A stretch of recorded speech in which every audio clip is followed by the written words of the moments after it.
our Democratic strategist Dave Jacobson, Republican consultant John Thomas. Thanks for coming back. Let's take a look at this all-out assault that Hillary Clinton launched on Tuesday. This was really telling because she's going after Trump's biggest strength here, his business record, obviously his strength on the economy. This is what she said about Donald Trump outsourcing jobs to other countries. Trump's own products are made in a lot of countries that aren't named America. Trump ties are made in China, Trump suits in Mexico, Trump furniture in Turkey, Trump picture frames in India, Trump barware in Slovenia. And I could go on, but you get the idea. Trump responded to all that just a few hours later. And you know why? Because they devalue their currencies and they make it impossible for companies to compete. And she doesn't have to say that because I say it all the time. I say, unfortunately, my ties are made in China. And I will say this, the hats, Make America Great Again, I searched long and hard to find somebody that made the hats in this country. Okay, John, to you, this is the time when the Democrats and Hillary Clinton are really trying to define Donald Trump. They think if they can do it now, they'll pretty much have a lock on this. And it looks like it could be working, at least for now. Well, it worked in 2012 against Mitt Romney, and they're hoping to work again now. And it's not been a good 2 weeks for Donald Trump. But what's interesting is, a lot of these same attacks we heard in the Republican primary, and they didn't stick. Different audience. But the different audience, but also Trump was in control of the narrative. Trump was defining his opponents early. Trump has to reverse it. We're going to see a big speech from him tomorrow, and for his sake, he needs to be able to take control of the narrative, but also take control of the narrative in the ad wars. And right now, he's not raising enough money to do that. So if he doesn't do both of those, he's in deep trouble. Now, Dave, do you think Clinton needs more momentum right now? Because when you look at the polls, sure, most polls show that she's ahead of Trump right now, even though just a few weeks ago they were running neck and neck. But, I mean, she's got a huge machine behind her in terms of cash and the number of staff members. And yet, there's just about, a 7-point average lead that she has on Trump. Look, she's got the wind at her back, and I think a lot of that stems from the sort of coalition building that she did with Barack Obama, Elizabeth Warren, Joe Biden. A lot of the Bernie Sanders folks are starting to shift and coalesce behind her, and so she's really unified the Democratic Party, and I think that's why we saw the bump in polling. I think last week Bloomberg came out with a poll that showed her 12 points ahead, but you're right, I think the average is about 7. So we're clearly seeing a trend. But look, I think in terms of the jobs and the economy issue, she's got a third-party validator now that's helping to build the case against Donald Trump. Moody's Analytics today said that Donald Trump would pose a serious danger to the global economy. And so that, coupled with her speech today, I think really is going to be a strategy where she tries to put a wedge between Donald Trump and the voters in terms of the economy and jobs. I think at the end of the day, it's a hard argument for Hillary Clinton to make, because the reverse question is, okay, if he's bad on the economy, then are you good? Well, Donald Trump can make the argument saying, well, you can argue about my record, but I've created jobs and you haven't. I think it's a hard argument for her to make at the end of the day. And with that in mind, though, she continues to try and tie Donald Trump, the businessman, to what a Donald Trump president would be like. Listen to this. He bankrupted his companies not once, not twice, but 4 times. Hundreds of people lost their jobs.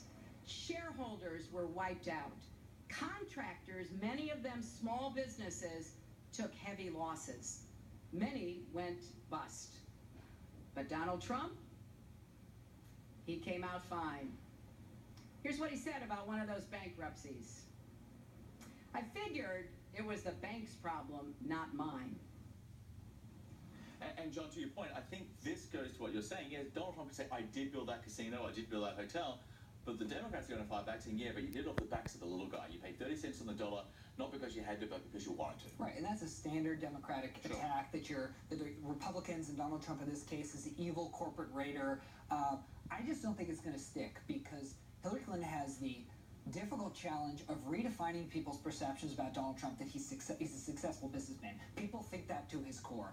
And Donald Trump was successful in the Republican primary, especially with blue-collar, middle-class white workers, because he's not just a billionaire, he's a blue-collar billionaire. But, looking to the general, he's got a cash problem, right? I mean, he does. How is he going to get major GOP donors to start backing him, especially, will they be watching his response closely tomorrow? Yeah, that's right. They're gonna if they don't see polling numbers starting to shift in the next 2 weeks, I think it starts to pick up a momentum of itself. Donald Trump failed to plan in the primary for the general election and create that donor machine that he needs now. And look, that may be the thing. If he doesn't pull it out, it will be because he didn't prepare for a general election to fight in the ad wars that he needs. And Dave, we were all wondering, why isn't he buying ads? Why isn't he running a traditional campaign?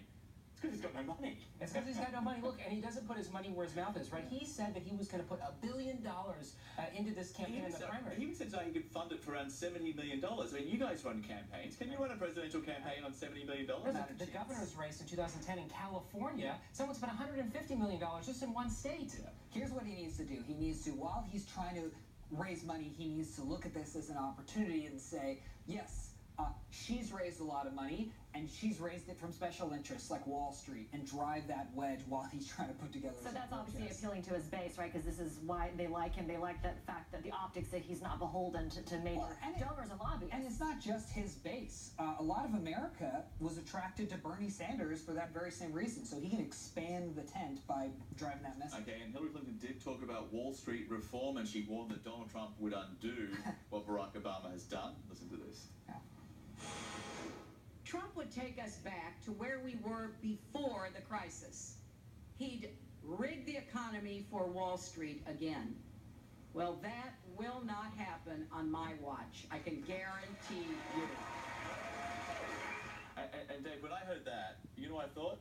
Release the transcripts. Release the transcripts of your speeches to Wall Street. Why not? Well, bringing up the Wall Street issue for sure is going to be a double-edged sword for her on that front.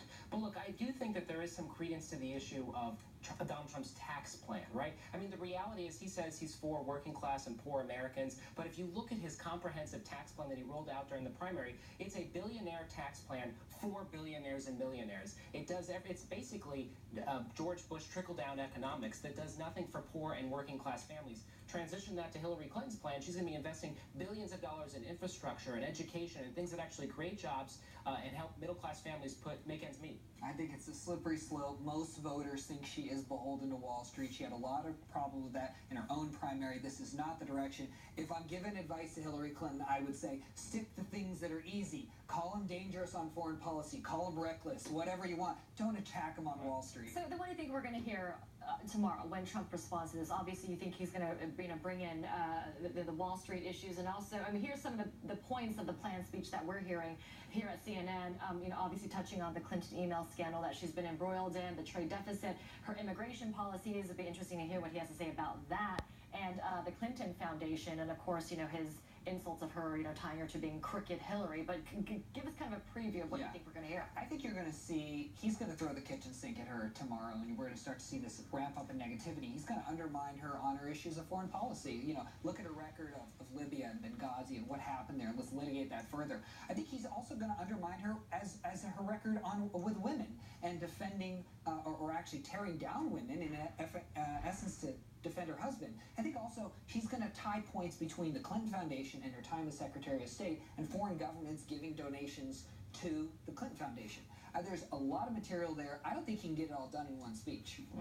I think the question is, does he break any new news, right? Is he putting out any information that hasn't really been, dug into throughout the primary process? Is he coming up with anything new that hasn't been discussed? If he's just sort of circulating warmed over talking points, I don't think it's going to go over well, and I think people are just going to shift back to, the momentum question of his tanking poll numbers, the fact that he's got lackluster fundraising and an anemic staff. But let's remember, Dave, the millennials of our generation didn't see the Monica Lewinsky scandals. They didn't see that whole process. Most of them aren't familiar with what Hillary did or did not do. Well, let's face it, nothing fires up the base in a good old Hillary Clinton attack fest, which is what we'll probably see in the coming hours. Guys, thanks very much. Good to have you both. Thanks for coming in. Okay, some background now on another party, which we rarely hear about. They're called the Libertarians. Who? Well, they say